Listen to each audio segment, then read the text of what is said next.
intimidante. Y si tuviera que enseñado al lado del apóstol Pablo, a veces es intimidante enseñar delante del hermano Timoteo con el griego y el hebreo que conozco. Pienso yo, estaré metiendo la pata, ¿no? Pues imagínate tener a Pablo delante todos los días. Pero tener a Pedro ya es otra historia. Porque Pedro, cuando vaya, sobre todo hoy que vamos a mirar el personaje, te das cuenta de que era, pues como todos nosotros, que dice cosas inapropiadas en los momentos menos adecuados. Una persona que era impulsivo, arrogante, orgulloso en muchas ocasiones, un bravucón, por así decirlo, en ciertos momentos de su vida. Señor, no te negaré, y luego le niega 3 veces. Cuando miras al apóstol Pedro durante esos 3 años de discipulado, te das cuenta de que era un hombre común y corriente como nosotros. Pero luego vamos a dar un salto de casi 30 años para ver al apóstol Pedro en esta epístola. Y lo que quiero hacer después de presentar al viejo Pedro es luego hablar de Pedro, el apóstol del Señor Jesucristo. Y esto es importante contrastarlo porque para entender lo que él está diciendo en esta epístola, hermanos, hay que entender de que no es un hombre no experimentado en el sufrimiento. Es un hombre que ha vivido muchas dificultades por la causa de Cristo durante más de 3 décadas. Es un hombre muy maduro, un hombre redondo, por así decir, no por el peso que ha cogido, sino porque es un hombre completo y es, en mi opinión,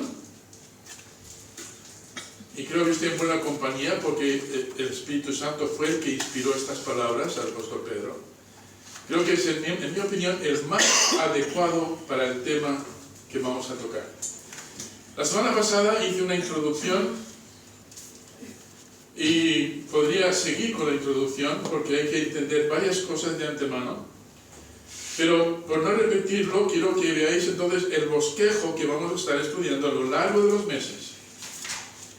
El primer y segundo capítulo, ya entrando bastante hasta el versículo 2 del capítulo 2, Pedro nos va a hablar de la gracia que Dios nos da para la salvación. Y ahí vimos, hermanos, que precisamente por tener esa salvación tenemos una esperanza viva. Amén. Y Dios espera, por supuesto, que vivamos en santidad. Que no importa lo difícil que se pongan las cosas, no importa la persecución que podamos sufrir como cristianos por vivir la vida cristiana, que tenemos una esperanza viva. Y luego ya saltando el capítulo 2, pues vemos la gracia de Dios en la sumisión. Y aquí es donde Pedro entra en el día a día, en cada una de las tareas que tenemos.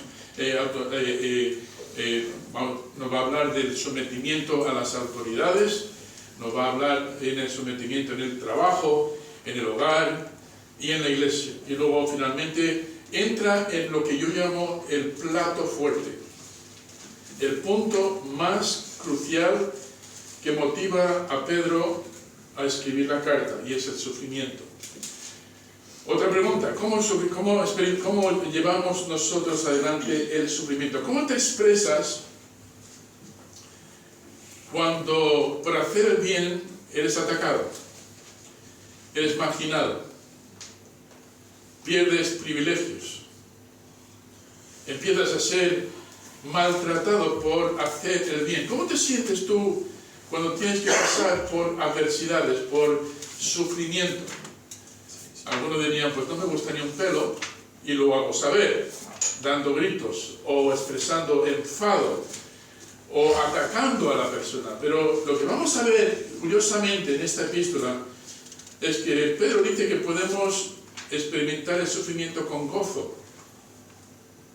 Chocante, ¿verdad? Dirás, pastor, ¿eso es posible? Naturalmente, de forma natural, no es posible. Nadie experimenta el sufrimiento y luego dice, ¡qué gozada! ¿No? Pero cuando vemos la base para ese gozo, entonces podemos decir, pues sí es posible. Y de eso va a hablarnos el apóstol Pablo, el apóstol Pedro. Y entonces en el tercer capítulo, hasta el capítulo 5, va a hablarnos de la gracia de Dios en el sufrimiento. Quiero que vengáis conmigo, por favor, como trampolín, y luego vamos a empezar a leer el primer versículo del primer capítulo. Quiero que veáis lo que yo llamo la base o los versículos más relevantes en este libro. En el capítulo 4, versículos 13 al 14, dice: sino gozaos. ¿Por qué? Por cuanto sois participantes de los padecimientos de Cristo. Es decir, si estás sufriendo, si estás pasando persecución por causa de vivir una vida cristiana, estás en buena compañía. ¿Qué compañía es esa? Cristo. Sino gozaos por cuanto sois participantes de los padecimientos de Cristo, para que también en la revelación de su gloria os gocéis con gran alegría. Aquí vamos a tener alegría por seguir al Señor, incluso si pasamos dificultades por seguir al Señor, pero dice que cuando nos veamos allí con el Señor en el cielo, vamos a tener grande gozo, gran alegría. Si sois vituperados por el nombre de Cristo, sois bienaventurados, porque el glorioso Espíritu de Dios reposa sobre vosotros. Ciertamente de parte de Dios Él es blasfemado, pero por vosotros es glorificado. Entonces, el tema del 1 de Pedro es gozosos en el sufrimiento. Y la base para ese gozo es nuestra relación con el Señor Jesucristo. ¿Os dais cuenta de que cada epístola, no importa si está escrita por Pablo o por Pedro, tiene lo mismo? En Colosenses la base para poder vencer era ¿cuál? Cristo. Estamos completos en Él, decía Pablo en el primer capítulo, nada más abrir el libro de Colosenses. Y aquí nos está diciendo que cuando se pongan las cosas difíciles, y se van a poner, cuando ya entremos más en tema, en la segunda sección, vamos a ver, hermanos, lo que está pasando en muchas partes del mundo con el tema del cristianismo. Hay lugares hoy en día, ahora mismo, escuchen, que por ser y vivir y declararte cristiano, o incluso por tener una Biblia, puede representar cárcel. Puede representar que te marginen, que te quiten todos los derechos y que te marquen de tal manera que no importa dónde vayas, vas a sufrir. Y en medio de todo eso, Pedro dice: chicos, os aseguro de que podemos tener gozo en todo esto. Y uno se preguntaría: ¿pero quién va a decirnos eso? ¿Tú, Pedro, un patoso? ¿Tú, Pedro, que hiciste esto y esto? Vamos a ver todo lo que hizo Pedro. Lo cual es sorprendente, lo cual nos va a llevar a hacernos otra pregunta. ¿Por qué Dios escogió a Pedro para escribir esta epístola si fracasó tanto? Vamos a tener una palabra de oración y vamos a empezar a leer 2 palabras nada más, y de esto va a ir el mensaje durante 2 semanas. 2 palabras en el primer versículo. Oremos. Señor y Padre Celestial, ayúdanos a no tener prisa, Señor, a la hora de meternos en un libro como este. Creo que todos aquí, los que sabemos leer, podríamos leer los 5 capítulos en menos de 15 minutos, 20 minutos como mucho. Pero nos va a llevar meses, seguramente más de un año, poder extraer de este libro las perlas, las joyas, la riqueza que hay aquí. Y si, Señor, llegamos a entender el mensaje que Pedro tiene aquí para nosotros hoy, en el siglo XXI, nos va a ayudar a estar mejor preparados cuando la persecución llegue. Dame la capacidad esta mañana de presentar a este hombre, uno de tus más allegados, más cercanos, que hace 2000 años, Señor, estuvo contigo 3 años andando sobre esta tierra, aprendiendo de ti. Y hoy tenemos 2000 años después, dejándonos este precioso libro, con esta enseñanza maravillosa, Señor, para que nosotros podamos vivir con esperanza. Ayúdanos, Señor, ayúdame para poder ir abriendo cada una de las enseñanzas que vienen aquí, para que y hagamos de eso una base, para luego, cuando entremos en materia. Ayúdanos en Cristo Jesús. Amén. Bueno, creo que todos aquellos que habéis estudiado en seminario, una de las cosas que te dice el profesor es primero saber quién es el que habla. Mira lo que dice el primer versículo. No creo que haya duda de quién es el autor. O mejor dicho, ¿quién de nosotros está de acuerdo en que es Pedro el autor? Levanta tu mano. Ajá, os he pillado. Porque si crees que esto es inspirado por el Espíritu Santo, el autor no es Pedro. Pedro es el medio por el cual Dios trae este mensaje. Y por cierto, resulta que también Pedro, igual que Pablo, tuvo también escribientes. Muy probable de que Pedro, por lo que vamos a ver al final, y nos queda mucho tiempo hasta que lleguemos allí, Pedro tuviera también un escribiente, alguien a quien dictar la carta. Entonces tenemos por lo menos 3 individuos aquí llevando esto a cabo. Uno es Dios o el Espíritu Santo inspirándolo, Pedro hablándolo y luego otro escribiéndolo. No creo que haya duda, por lo menos, de la fuente o digamos el escritor o la persona que es el autor de este libro, que es Pedro. Y luego coma, y luego nos da otra palabra, no sé cómo vendrá en tu Biblia, pero en mi Biblia aparece en letras mayúsculas. Y resulta que es toda la frase, Pedro, apóstol de Jesucristo, en mayúsculas. Ahora, te aseguro de que no venía así en los textos originales. Pero se ha puesto aquí por algo, yo creo, ahora entiendo la razón. Todo lo que va a venir a partir de esta frase tan corta, que yo creo más bien que es un credo abreviado, depende de lo que vamos a ver a continuación, apóstol de Jesucristo, y voy a ampliar eso. Hoy en día, si yo digo el Señor Jesucristo, la gente diría, bueno, pues es Jesucristo, es Jesús, y su apellido es el Cristo.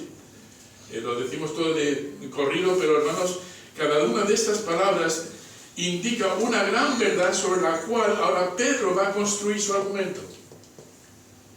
Entonces, empezamos con la primera frase, Pedro, apóstol.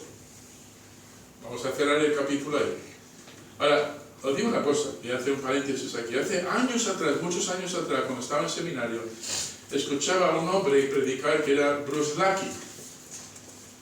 Este hombre era un hombre autodidacta, pero un tremendo maestro de la Biblia, y hacía cosas con las escrituras que yo no entendía cómo era capaz. Cogía una palabra o 2 palabras y te daba toda una serie solo con esas 2 palabras. Pero ¿cómo puede alguien hacer algo así? Bueno, pues 40 y pico años después, Dios me ha dado algo de comprensión para ver por qué es importante centrarse en esto. Primero dice Pedro apóstol, y la construcción original la presenta tal cual, Pedro apóstol, o el apóstol de Jesucristo. En otras palabras, Pedro fue enviado, que es lo que apóstol precisamente indica, uno que ha sido escogido, especial, por Dios, para traer un mensaje. Apóstol quiere decir, en términos generales, uno enviado como agente en una misión, y nada más y nada menos que el que le envía es Dios mismo. Ahora, si yo viniese y te dijera, hermanos, tengo un mensaje de parte del hermano Héctor, diréis, bueno, pues es importante, por lo traer el hermano Héctor, confiamos en él. Y si te dijera, bueno, tengo un mensaje directamente del presidente de, no vamos a hablar de España porque mucha gente no tiene respeto por el Sánchez, o Maduro, vamos a poner Maduro para los que están aquí. Si habéis escuchado alguno de los mensajes de Maduro, te echas a reír. Las cosas que dices, ¿no? Tengo un mensaje de Maduro. Bueno, la mayoría de los venezolanos dirían, mira, escucha, yo me voy a casa, no tengo tiempo para escuchar sandeces. Pero si yo dijera, tengo un mensaje de parte de Dios, la cosa cambia, ¿verdad que sí?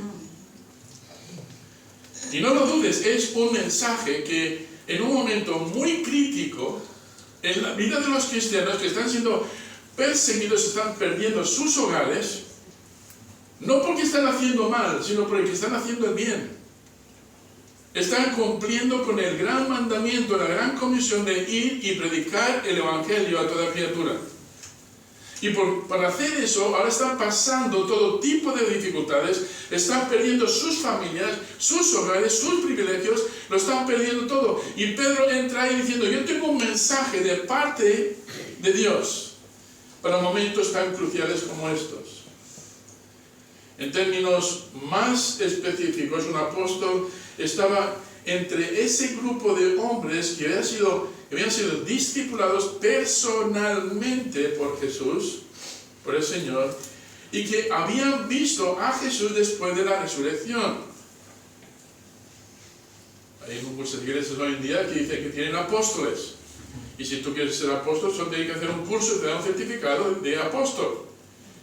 Este no es ese tipo de apóstol, te aseguro, porque si miras en Hechos, después de haber muerto Judas, hay unos requisitos muy específicos para ser nombrado o considerado apóstol. Uno tenía que ser enseñado directamente por el Señor Jesucristo, discipulado, y otro tenía que haber visto a Cristo resucitado. Y dirás, entonces el apóstol Pablo vio a Jesucristo resucitado y fue enseñado, ¿os acordáis? En Arabia durante los años que estuvo allí. Les diré, cumple perfecta. Pero hoy en día muchos se proclaman o son proclamados apóstoles cuando no cumplen estos requisitos. Me da la impresión de que nos hemos tomado el asunto en nuestras manos y estamos haciendo con ello lo que nos da la gana. Pero Pedro, cuando habla de soy apóstol y de Jesucristo, está diciendo, vengo con la autoridad, nada más y nada menos, y vamos a ampliar esto después, de Jesús, el ungido. Jesús, Jehová, salva, el ungido, el que Dios ha escogido desde antes de la fundación del mundo para ser el que iba a morir en la cruz y resucitar para darnos esperanza de vida. Ese nada más y nada menos. Ahora, hoy en día utilizamos los nombres de una manera muy distinta. Eusebio Pérez. Este es Eusebio Pérez. Pues Eusebio Pérez viene, pues es el nombre de apellido, el apellido, el nombre de familia, y su nombre de pila es Eusebio. Y muchas veces cuando decimos el Señor Jesucristo lo hacemos de la misma manera. Pero cada vez que tú vas a ver Jesucristo o Cristo, Jesús, porque a veces viene invertido, no es un nombre, ni siquiera es un título. Lo vamos a ver más como un credo reducido, una declaración de fe. Cuando me meten en el tema, quizá vais a entender por qué estaban siendo perseguidos. Porque decir que el Señor Jesucristo era Jesús, el único Salvador, el único medio para encontrar salvación, el Hijo de Dios, el Kurios, Señor, Kurios en griego, el ungido de Dios, escogido y especial, no hay otro como Él, era ser intolerante. ¿Cómo que no hay otro modo? Está diciendo que entonces todas las demás creencias son falsas. Y esto, hermanos, no se podía tolerar. Está diciendo entonces que el César no es Señor. Al declarar esto, estaban diciendo algo que era total y que chocaba completamente con la corriente de su época. Y te aseguro que choca también hoy con la corriente de nuestra época. un título que significa Mesías, el ungido, y es una referencia para aquel que moriría por los pecados de todo el mundo. Es aquel que los anteriores en el Antiguo Testamento estuvieron estudiando. ¿Quién será ese? ¿Quién será ese que es prometido?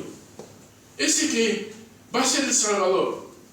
Si miráis un poquito más adelante en el capítulo 1, versículo 10 al 12, nos habla de eso, y de los profetas que profetizaron de la gracia destinada a vosotros, inquirieron y diligentemente indagaron a ver acerca de esta salvación, escudriñando qué persona y qué tiempo indicaba el Espíritu Santo que estaba en ellos, el cual anunciaba de antemano los sufrimientos de Cristo y las glorias que vendrían tras ellos.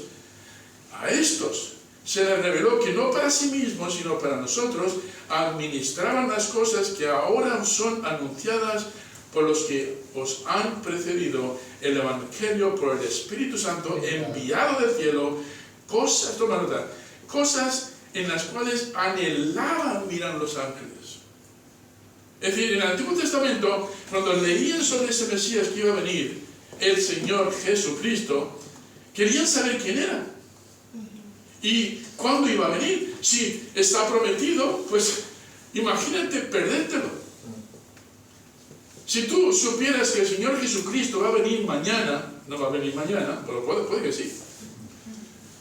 Y dijera, por ejemplo, va a venir a la iglesia bautista de Arroyo y lo tengo, por cierto, no, ¿faltarías? ¿Faltarías? Y va a venir a las 12 de la tarde. Pero es que trabajo. Sí, pero se trata del Señor Jesucristo. ¿No harías una excepción? Pues estos estaban buscando el momento para no perderse el evento, para tener claro quién era este personaje central en la historia, para poder estar a su lado. Ellos dicen, hasta los ángeles anhelaban saber eso. Y sabéis una cosa, nosotros lo sabemos. Lo sabemos porque tenemos el resto de la historia. Tenemos el Nuevo Testamento, ya está revelado. Entonces, cuando Pedro entra en escena aquí, lo que está diciendo es de este personaje que predicamos no es cualquier personaje en la historia. Este es el personaje. Toda la historia pasada, antes de Jesucristo y después de Jesucristo, se centra en una persona, en la venida de Cristo. Historia. ¿Sabes de qué trata la historia? De su historia. Medimos los tiempos con el AD y DC, ¿verdad? Todo ocurrió o antes o después. Mucha gente quiere quitar eso, pero no puede. Porque, hermanos, el personaje central de la historia, desde el principio hasta el final, es el Señor Jesucristo. El Señor Curios, el Dios hecho carne. No un Señor cualquiera de la tierra, sino el Dios mismo tomando forma humana, el cual ha sido ungido, marcado por Dios como que este es mi Hijo amado, Él es el único, el Cristo, el que va a salvar, el Mesías ungido. Precisamente al entender esto, los discípulos, ¿saben lo que dice la Biblia en Hechos 2:36? Dice, sepa pues ciertísimamente toda la casa de Israel, que a este Jesús salva, lo que significa el nombre, el Hijo de Dios, el Salvador de la raza humana, a este Jesús a quien vosotros crucificasteis. Es decir, no hay lugar a duda, todas las pruebas están contra vosotros. Dios le ha hecho, podemos meter la palabra ahí que viene precisamente en el original griego, kai, es decir, tanto Señor, Curios y Cristo. Sepa pues ciertísimamente en toda la casa de Israel que a este Jesús, a quien vosotros crucificasteis, Dios le ha hecho Curios y Cristo, ungido Hijo de Dios. ¿Sabéis cómo respondieron los judíos cuando descubrieron lo que habían hecho? ¿Qué haremos? Dijeron. Y Pedro dice, ahora entendéis. Arrepentiros, les dice, y creer en el Señor Jesucristo. Aquel día, hermanos, en el día de Pentecostés, cuando Pedro predicó aquel mensaje, Pedro está en esa escena. Recuerda que apenas unos días antes estaba escondiendo como un ratón asustado. Pero ahora está delante de miles de personas y no está asustado. ¿Sabéis por qué no está asustado? Porque ahora ha comprendido. Antes Jesús era solamente un líder político que iba a tomar control, iba a liberarles del imperio romano. Nada más y nada menos que va a venir un caballo blanco con una espada para librarle de los opresores. Y todos sus planes van al garete cuando Cristo es crucificado. Todo ha terminado. ¿Qué hizo Pedro después de que Jesucristo fuera crucificado y muriera en la cruz? Se escondió. Cerraron bien la puerta, asegurándose de que nadie pudiese descubrirles, porque, hermanos, eso podría suponer que ellos iban a ser los siguientes para ser clavados en una cruz. ¿Os acordáis antes de ser Jesucristo, cuando estaba en el patio siendo acusado? ¡Ah, tú eres uno de ellos! Sí, tú eres uno de ellos. Yo no soy uno de ellos. Le acusaron a la muchacha otra vez y empezó a blasfemar. ¿Pedro? ¿Después de 3 años de discipulado? ¿Qué idea tenía Pedro de este Jesús? Lo que le están haciendo no entra en nuestros planes. No es lo que nosotros teníamos esperábamos que ocurriera. Y si Él muere, toda nuestra esperanza ha terminado. Y Jesucristo murió. Y le vemos que está asustado. Roto por dentro porque se acuerda de la negación de Jesucristo 3 veces, como Jesucristo le había dicho. Pero asustado. Aterrorizado. Pero cuando Cristo resucita de los muertos, ¿qué pasa con Pedro?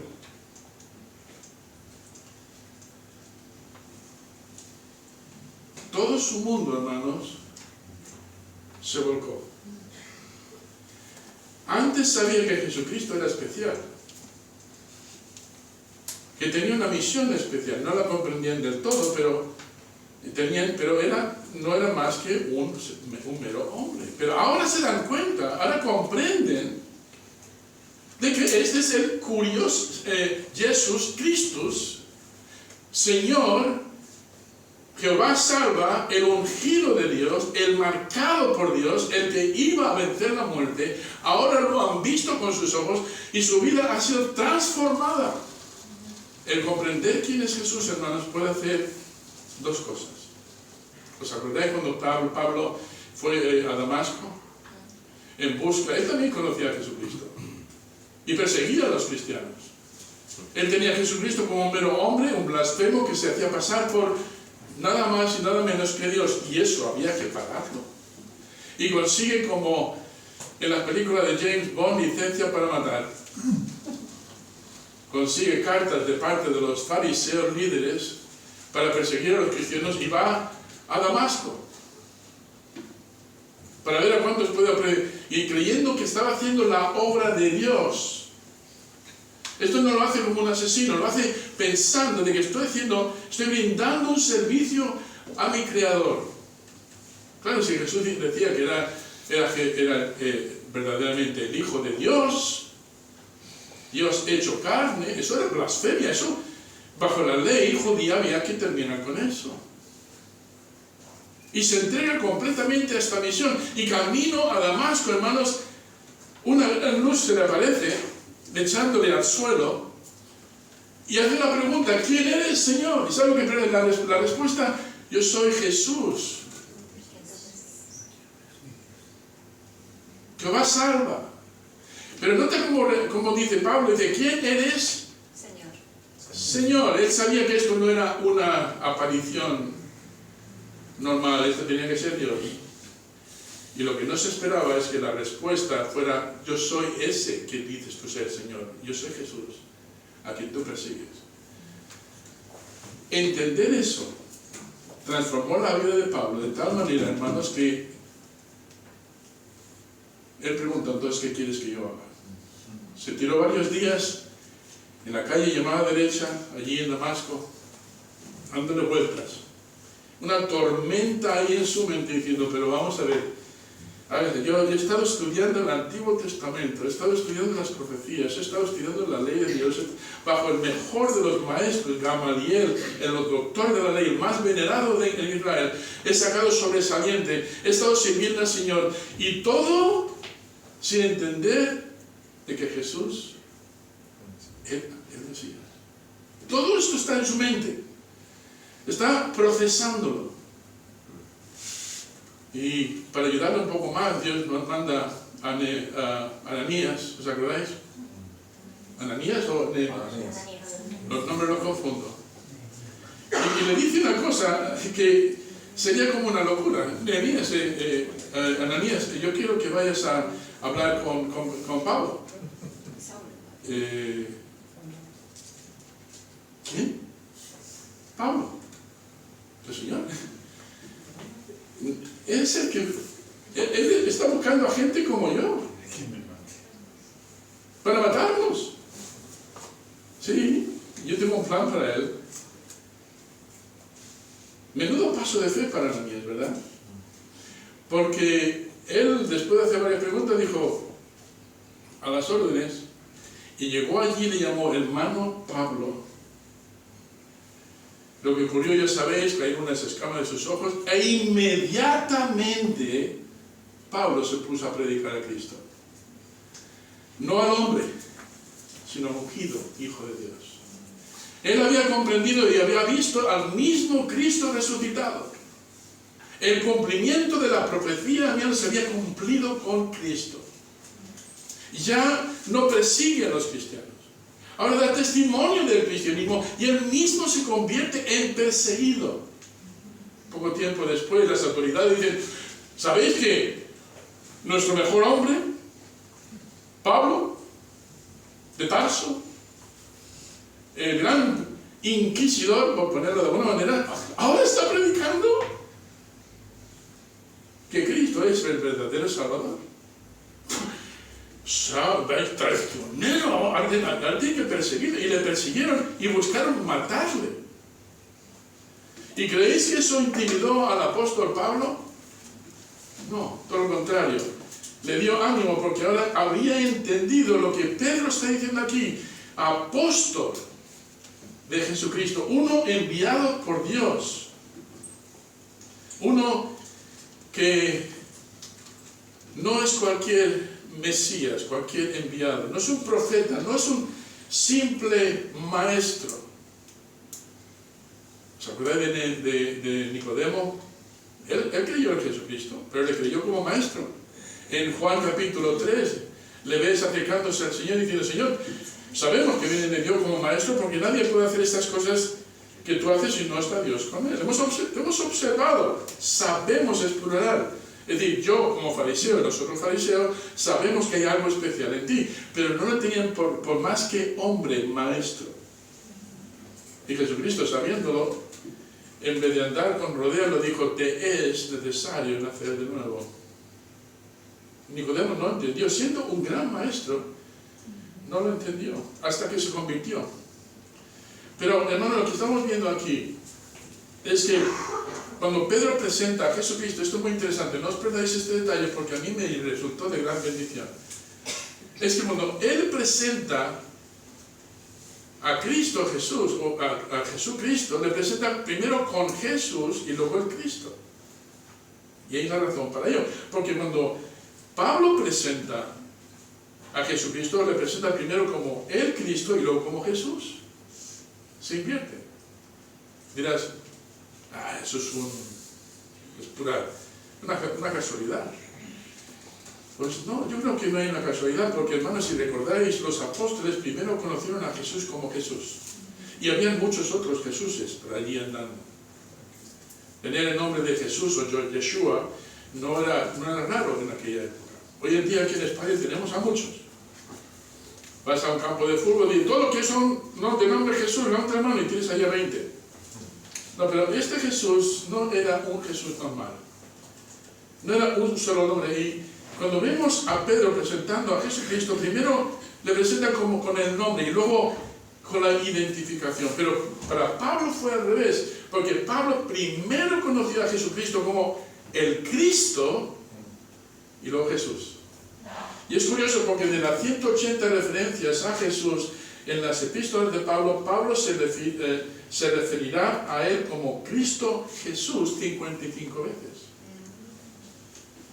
Y si os acordáis, hermanos, y voy a ir terminando ya, durante casi 3 años los discípulos siguieron a Jesús, Cristo, pero sin entender realmente lo que estaban diciendo. Poco a poco, gradualmente, bueno, yo diría que más bien de golpe, llegaron a comprender de que este Jesús era verdaderamente el ungido de Dios. Y lo hicieron, hermanos, aquel día cuando vieron a Cristo resucitado. Pero Pablo vio a Jesucristo primero resucitado. Yo creo que hay aquí algo interesante. Porque a la hora de predicar, por ejemplo, en Hechos capítulo 9, versículo 5, registra como del cielo de repente resplandece una luz, él cae al suelo, escucha la voz de Dios, y Saulo dice, ¿por qué? La voz del cielo dice, Saulo, ¿por qué me persigues? Y él dijo, ¿quién eres? Curios, Señor. Y la voz que sale de esa luz dice, yo soy Jesús. Jesús sabe. Entonces Pablo conoce primero a Jesucristo como Curios y luego le identifica con ese Jesús a quien tú persigues. Y curiosamente cuando Pablo se pone a predicar, dice en Hechos capítulo, venid conmigo rápidamente aquí, porque son 3 versículos los que quiero marcar. En Hechos capítulo 9, versículo 20.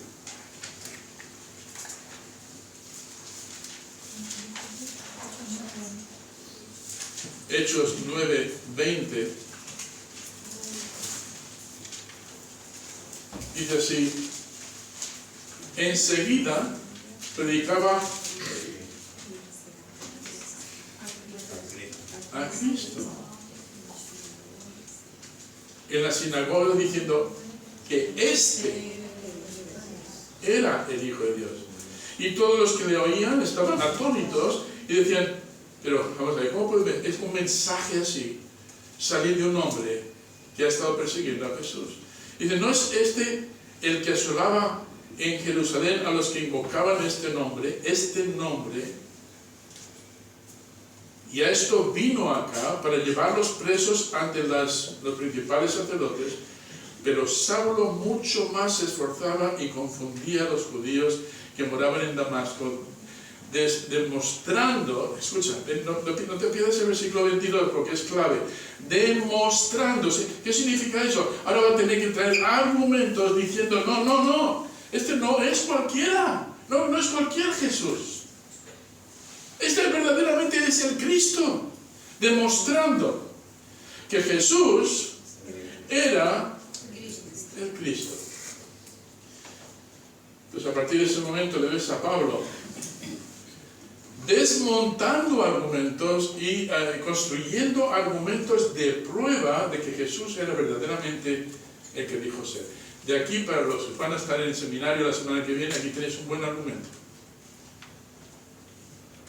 Es muy importante esto. Entonces lo que Pedro está diciendo con esta frase de apertura en el capítulo 1, versículo 1, es una crítica importante, es de crítica importancia. Especialmente cuando los lectores van a enfrentar persecución por afirmar que Jesús no era otro que el Cristo divinamente ungido, el Hijo de Dios verdadero y viviente. Es decir, hermano, cuando te ves en apuros, ¿sabes lo que suele pasar cuando todo parece desmoronarse? ¿Qué pasa cuando todo parece irse al sur? No a Andalucía, pero al fondo. Y oras, y viene más persecución, más problemas. Te empiezas a cuestionar, ¿quién será? El Señor está ahí. ¿Te has dado cuenta de mi situación? Quizá incluso como Juan el Bautista, ¿os acordáis cuando le metieron preso? él empezó a tener sus dudas también. Dijo, mira chicos, ir a Jesús y preguntarle si verdaderamente es Él al que estábamos esperando o será otro. Hasta Juan el Bautista, un hombre extraordinario, tiene sus dudas cuando los planes no van de acuerdo a lo que él pensaba. Estoy en la cárcel, yo tendría que estar libre, tendría que estar reinando con Jesús. Me está persiguiendo por Jesús. Quizás no sea Él. Cuando estamos, hermanos, en medio de tribulación severa como la que estos cristianos estaban viviendo, más vale que tengas claro quién es Jesús, el Cristo. Porque si no, vas a salir huyendo. Si no, incluso vas a negarle. Si no, vas a dejar de servirle. Porque es un maestro. Yo me acuerdo cuando no era todavía creyente, era ateo, escuchas, era ateo, tenía 18, 19 años y llevaba una cruz, sin el cuerpo colgado, tenía una cruz. Y una chica con la que salía, que sabía que era ateo, decía, ¿y tú por qué llevas una cruz en el cuello? Y dije, porque yo, aunque no creo que era realmente Jesús el Hijo de Dios, yo creo que fue un gran filósofo, fue un gran maestro. Pero hermanos, si Jesús no fue el Cristo, Jesús fue un gran mentiroso. ¿Sí? Pero si fue el Cristo, no fue un mentiroso. Fue el verdadero Hijo de Dios. Y mis ojos tuvieron que abrirse. Y llegó un momento, el día 2, el 4 de noviembre de 1980, va a hacer 44 años en noviembre. Por fin entendí que Jesús no era solamente un filósofo. No era solamente un maestro, era Curios, Jesús, Cristo. Amén. Amén. Y entender eso transformó mi vida.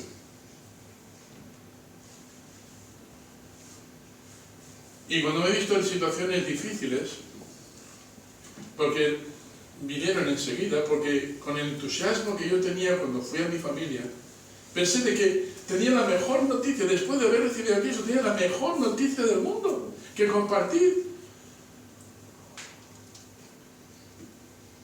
De que ahora conocía al Señor Jesucristo. Y se lo dije a mi madre, mi madre me miró. Como diciendo, ¿qué le han hecho a mi pobre hijo? Le han comido el coco. Y se lo dije a mis hermanos con entusiasmo y ellos también me rechazaron. Pero si tú eres ateo, ¿Quién te ha metido esas ideas en tu cabeza? Y en vez de ser recibido, fui rechazado. Y luego decían mucho, yo soy el menor de 10 hermanos. ¿Sabes qué significa eso? Que si desaparece del mapa, nadie se da cuenta. Me decían mis hermanos así escondidas, ya sabéis, Sammy, a él se le va a pasar, se le pasará el gusanillo, como decían ellos. Llevo 44 años y no se me ha pasado el gusanillo, sino que el gusanillo está todavía más grande. Y cada vez que voy comprendiendo más sobre Jesucristo y de quién es real, no fue, sino quién es realmente, más mi fe se fortalece y más deseo tengo para seguir al Señor Jesucristo. Y más deseo compartir el Evangelio con otras personas. Amén. Sabiendo de que me van a rechazar y puede que incluso me marginen. Y este es el propósito de la carta. De hacer ver a aquellos cristianos que Jesús es el Cristo. Amén. Y que nuestra esperanza no está en un hombre que murió en una cruz y ya no más. Sino que Él vive. Es una esperanza viva. Amén. Y que por lo tanto, si son esparcidos por todos estos sitios que vemos en el versículo 2, no es porque hemos perdido la batalla, sino porque estamos ganando la batalla. Y que por lo tanto no simplificáis, sino tener gozo. Porque tenéis vuestra fe puesta en un ser que vive y reina todavía. Y aunque no lo veamos, sabemos que es cierto. Y de cuando le veáis en el cielo vais a tener un gozo que ni siquiera se compara al gozo que tenéis ahora. Es un gran gozo, dice. Yo no sé cómo será el día cuando yo vea a Cristo cara a cara. Pues ya pensando en ello, el corazón me palpita fuerte. Pero no creo que diga, hola, ¿qué tal? Tengo mucho que hacer por aquí, perdona. No, porque conozco que el Señor Jesucristo es muy personal. Y el Señor Jesucristo, si ha hecho un buen trabajo, me va a recibir, hola, Eusebio. Gracias. ¿Eusebio? Sammy. Qué bueno verte aquí. Disfruta de la eternidad conmigo.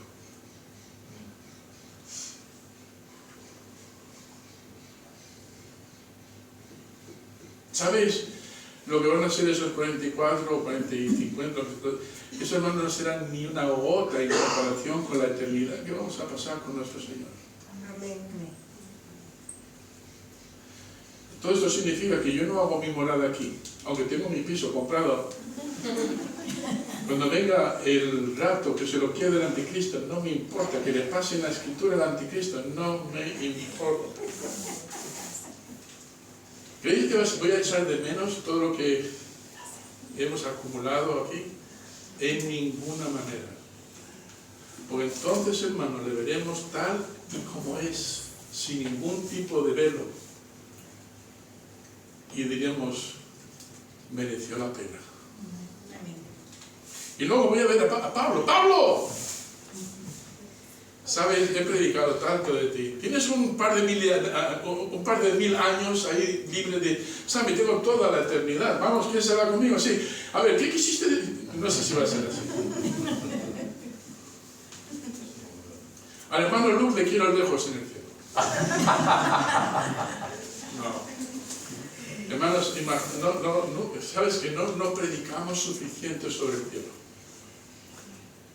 Pero todo esto es como, insistí la semana pasada, como para mojar tu apetito, para abrir tu apetito, para que cuando veamos lo que enseña el apóstol Pedro aquí, podamos decir, eso no solamente fue para los cristianos de hace 2000 años, judíos, gentiles, no importa, eso es para mí también.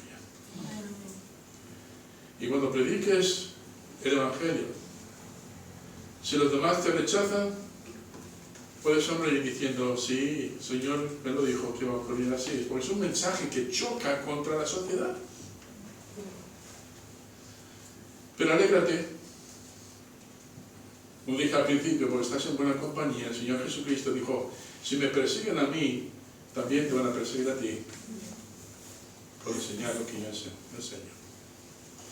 Entonces, hermanos, el que tenga una sonrisa al revés aquí, quiero verle allá atrás para darle un par de golpes y decirle, no tienen razón para estar triste. No voy a dar golpes, ¿vale? Pero ya que me entendáis, si un poco exagerado, lo hago para captar vuestra atención. No, hermanos, tenemos todas las razones, no importa la situación en la que estemos, de sonreír. Y ese gozo no es no es un gozo sereno, intenso en el corazón, diciendo estoy en buenas manos. Amén. Vamos a ponernos de pie y digamos la palabra de Dios. Señor, la semana que viene, Dios mediante, veremos un poco más de este hombre que cuando estuvo contigo, Señor, le vemos torpe, latoso, bocón, impredecible, impulsivo. Pues vamos a ver, Señor, que Pedro no quedó ahí, sino que creció, maduró. Y ahora tenemos ahora en la epístola de 1 de Pedro, un hombre ya entrado en edad, incluso sabiendo de que iba a morir pronto, escribe esta carta diciendo tener ánimo, tener esperanza. Lo peor que pueden hacernos aquí en la tierra es quitarnos esta vida física, pero nunca podrán quitarnos esa vida espiritual que recibimos con Cristo. Si Cristo no ha resucitado, como pregunta Pablo ahí de forma irónica en 1 Corintios 15, somos los más miserables de todos los hombres. Pero si Cristo ha resucitado, y Pablo lo afirma porque él mismo lo vio, y que somos los más benditos de todos los hombres. Porque Señor, no solamente nos diste la salvación, sino nos has prometido una gran herencia en el cielo. Pero mientras tanto, mientras que estamos aquí, Señor, ayúdanos a ser buenos testigos, buenos embajadores, buenos cristianos, y podamos anunciar las virtudes de aquel que venció la muerte. Señor, ayúdanos a levantar la cabeza, a mirar hacia arriba, a considerar las promesas en la palabra. Ayúdanos a verlas como un sí definitivo, no como una duda si se va o no va a producir. En ti, Señor, tenemos todo un sí. Ayúdanos, Señor, para que la próxima vez que se presente la oportunidad para testificar no nos alejemos avergonzados o temerosos, sino que seamos tiernos, sepamos, Señor, tener respeto, pero seamos también capaces de presentar una defensa con mansedumbre y reverencia ante todo aquel que demande razón de la esperanza que hay en nosotros. Ayúdanos, Señor, a proclamar el mensaje de esperanza de forma fiel. En Cristo Jesús. Amén.